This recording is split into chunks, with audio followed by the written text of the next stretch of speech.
Hello children.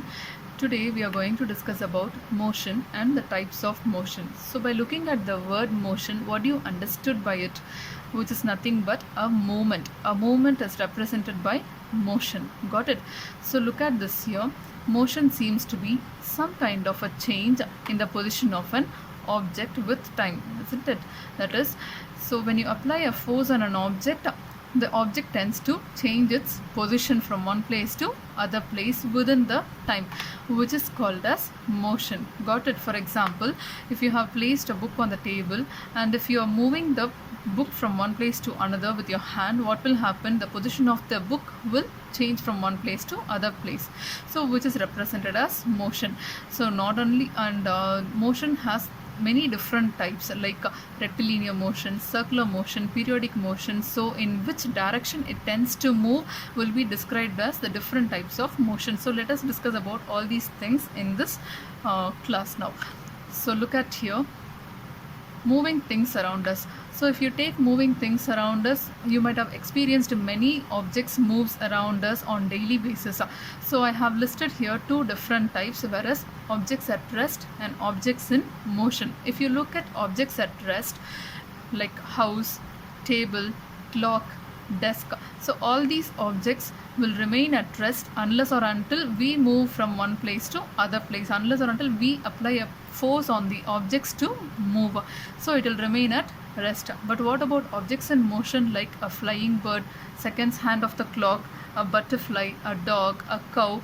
So all these things moves on its own, where we will not apply any force on it. Now you understood the difference between objects at rest and objects in motion. Just look at an activity which I have given here, where the motion of an ant activity. So to observe the motion of an ant, you have to you need only two things from your home: a sheet of paper and the sugar. So ants are likely to be attracted towards sugar, so you don't have to go in search of ant. Just take a sheet of paper and spread the sugar on the paper and place it on the floor. So what will happen after some time?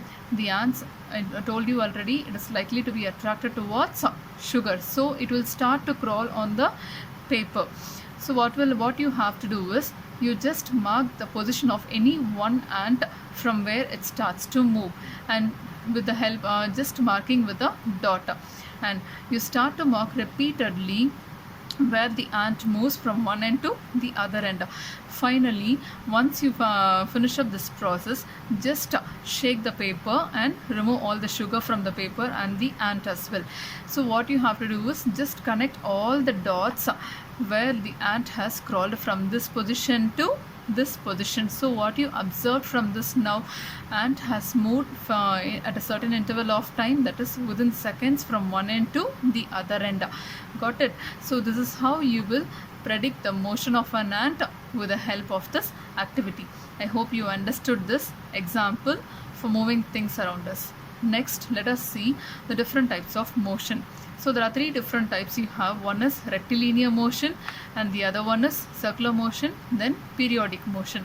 So rectilinear motion is also called as a straight line motion. Look at this example. Here the bus and car, everything, all the vehicles are moving in a straight line, and even if you look at the soldiers, they are moving in a straight line on the march past.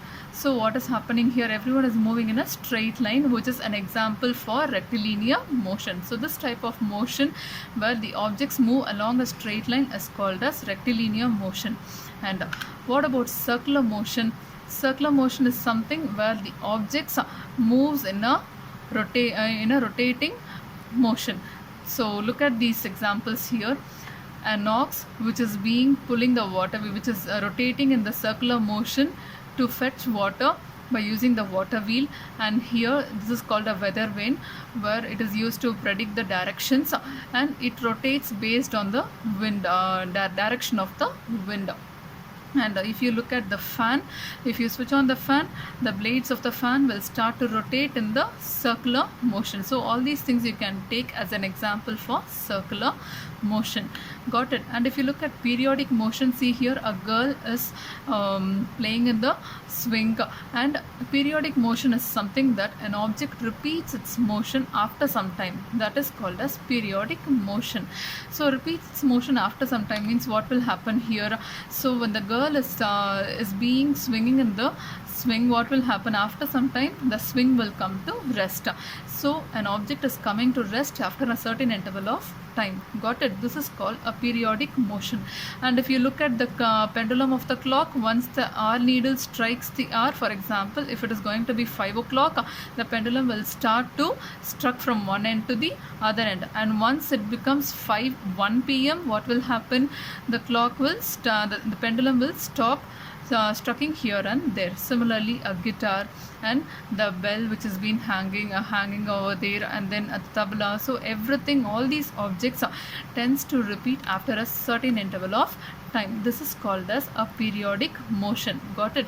Even you can take many examples like motion of a pendulum, a branch of a tree moving to and fro, motion of a child on a swing, strings of a guitar, or the surface of drums, that is tabla, being played, are all examples of periodic motion where an object or a part of it repeats its motion after a fixed interval of time. So the movement of a snail on the ground, a butterfly flitting from flower to flower, a river flowing along on clear rounded pebbles, an aeroplane flying high up in the air, making jet trails, and moon going around the earth, blood flowing inside our bodies. So there is motion everywhere around us. Even the blood flow inside our bodies, there also the motion plays an important, a vital role over there. Yes, so if the blood stops flowing, what will happen? We cannot live. So only when the blood flows from the top of the head till the bottom of our foot, we will be able to survive. Got it? So motion is there everywhere around us. I hope you have understood this topic, and we'll look in the next class. Thank you, children.